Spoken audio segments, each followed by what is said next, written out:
Antes de que el Islam descendiera con su misericordia, la península arábiga era un lugar donde la injusticia hacia la mujer se había normalizado hasta el punto de volverse invisible. No era solo un entorno duro por su clima o sus guerras tribales. Era duro en los corazones. Nacer mujer se recibía con vergüenza, no con alegría, y su presencia se veía como una carga más que como una bendición. El Corán describe con una fuerza estremecedora la reacción de muchos hombres ante el nacimiento de una hija. Cuando se le anuncia a uno de ellos el nacimiento de una niña, su rostro se ensombrece y se llena de pesar. Aquel padre se escondía de la gente, temiendo sus comentarios, sus miradas, su burla. Y entonces empezaba a debatirse internamente entre dos caminos igualmente injustos: conservar a la niña avergonzado o acabar con su vida antes de que pudiera pronunciar una sola palabra. Alá menciona esta atrocidad directamente. Y cuando la niña enterrada viva sea preguntada, ¿por qué pecado fue asesinada?, no era una imagen simbólica, era una realidad desgarradora. La mujer, además, carecía de derechos básicos. No heredaba, pero podía ser heredada. No decidía con quién casarse. Su consentimiento no era necesario, no poseía bienes propios, no participaba en las decisiones de la comunidad. En muchos casos, ni siquiera tenía identidad pública más allá de su tribu o de su marido.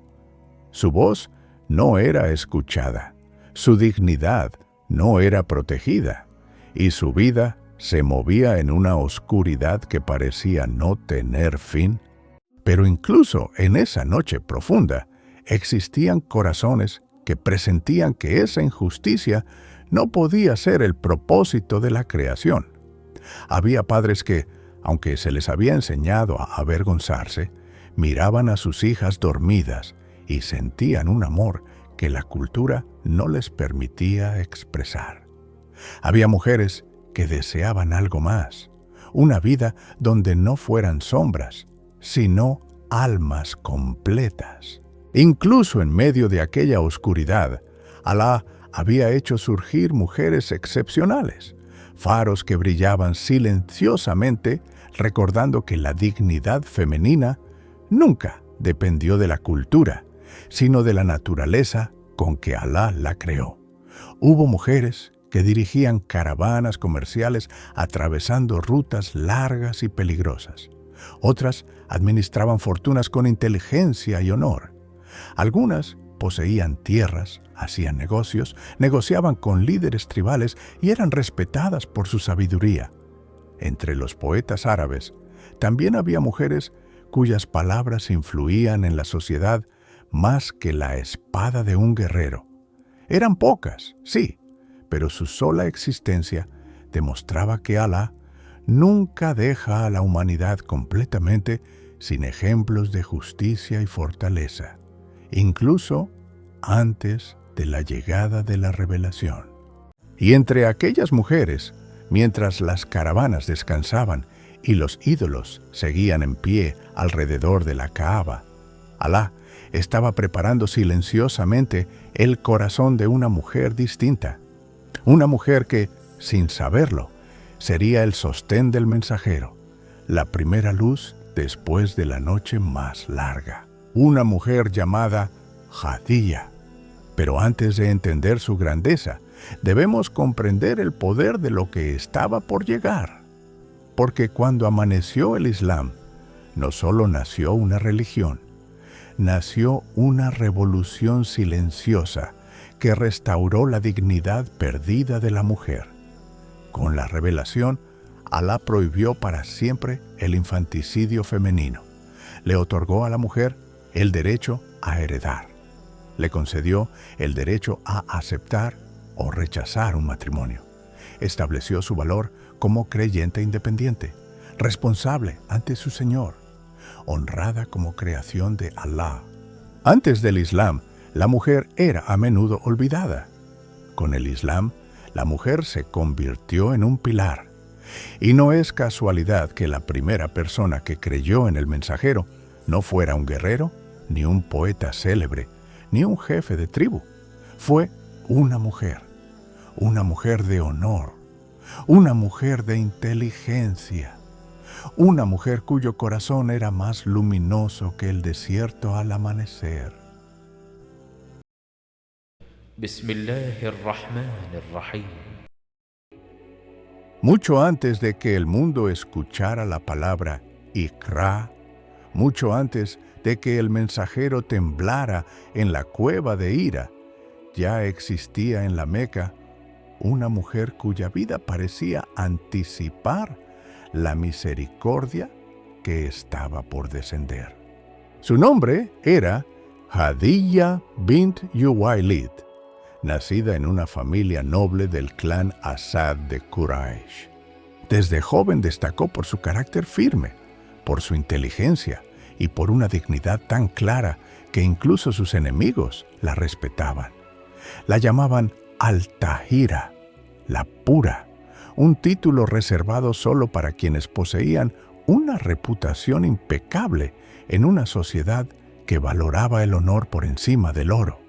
Criada en un hogar noble, rodeada de valores como justicia, honestidad y generosidad, Hadiyya aprendió desde pequeña a resolver disputas con sabiduría y a tratar a los demás con una bondad que marcaba a quienes la conocían. En una época en la que muchas mujeres eran oprimidas o ignoradas, ella se ganó su lugar por virtud, no por fuerza. Cuando su padre falleció, heredó una gran fortuna. Muchas mujeres ricas delegaban la gestión de sus negocios, pero Hadiyya prefería dirigirlos ella misma.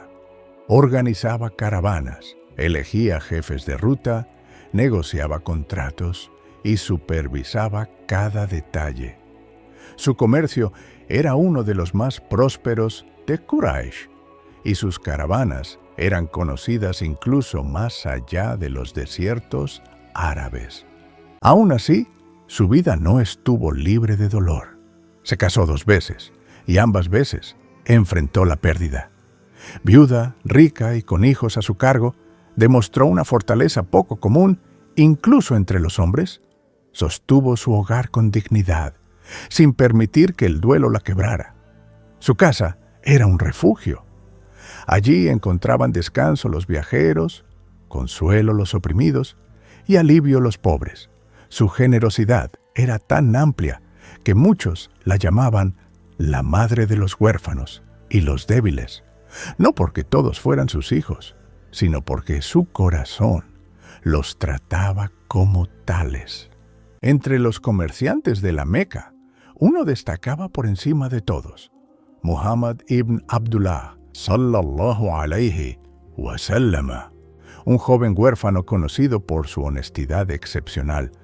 Aún antes de la profecía, el pueblo lo llamaba Al-Amin, el confiable.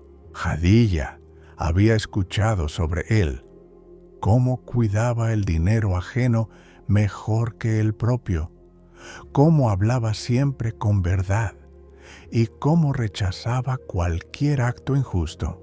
Impresionada por su reputación, lo contrató para liderar una de sus caravanas hacia Siria. Ese viaje cambió el destino de la historia.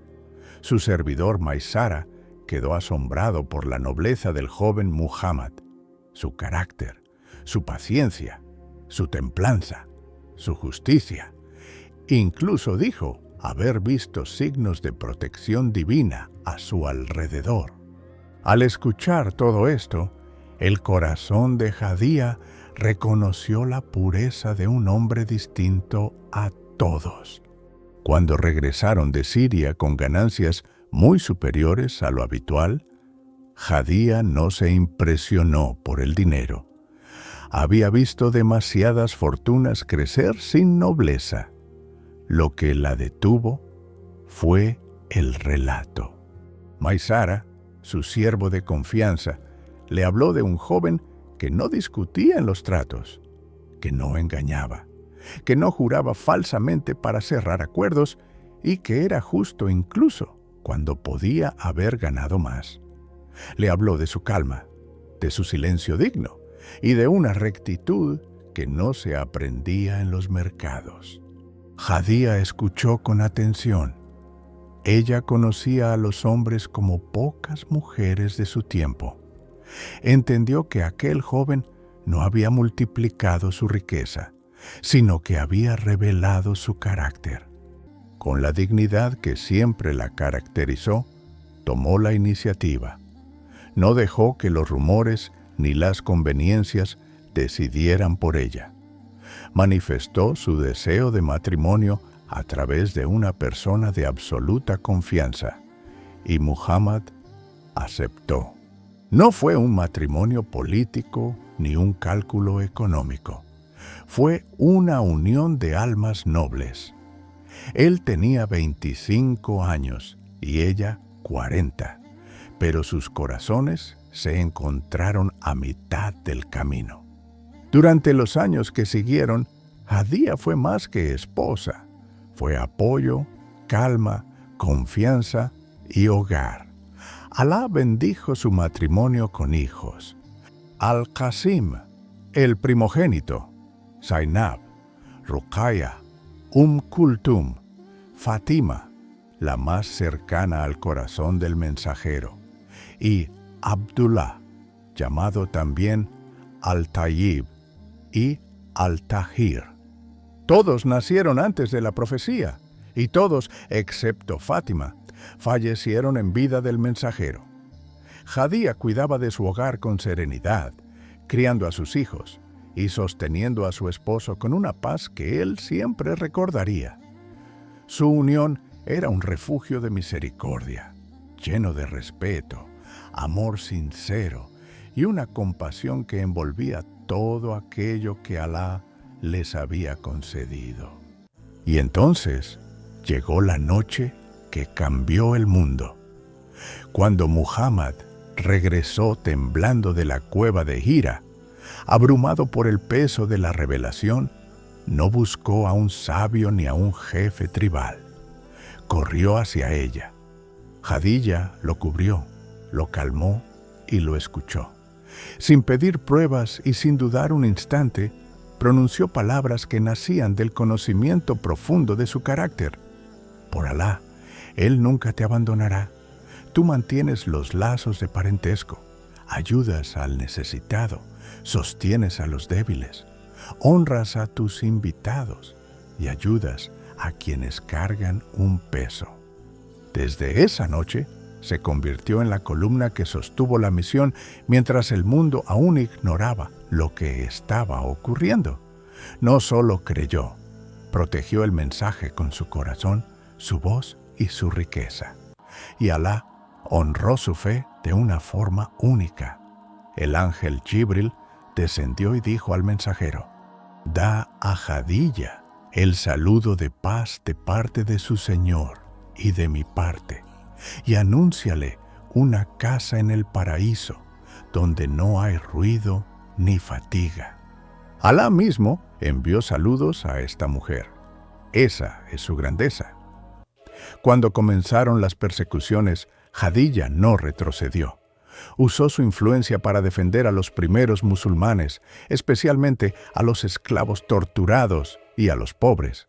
Su casa era refugio, su voz apoyo, su riqueza un escudo que protegía a quienes no tenían a nadie más. Durante el boicot impuesto por Quraysh, 3 años de hambre y aislamiento, Jadía, ya anciana, gastó toda su fortuna para sostener a los creyentes. Ella, que había sido tan rica, murió prácticamente sin bienes. Lo dio todo por Alá y por su mensajero. Tras el final del boicot, su salud estaba debilitada. El desgaste de años de sacrificio había hecho efecto en su cuerpo. Poco tiempo después, en el año 10 de la profecía, Jadía falleció. Fue el año más doloroso de la vida del mensajero, quien poco antes había perdido también a su tío Abu Talib. Por eso se llamó el año de la tristeza. El mensajero lloró su muerte como no lloró a casi nadie. Lloraba a su esposa, sí, pero también a su sostén, a su protectora, a su amiga más íntima, a la primera creyente. Lloraba a la mujer que gastó todo por Alá sin esperar nada.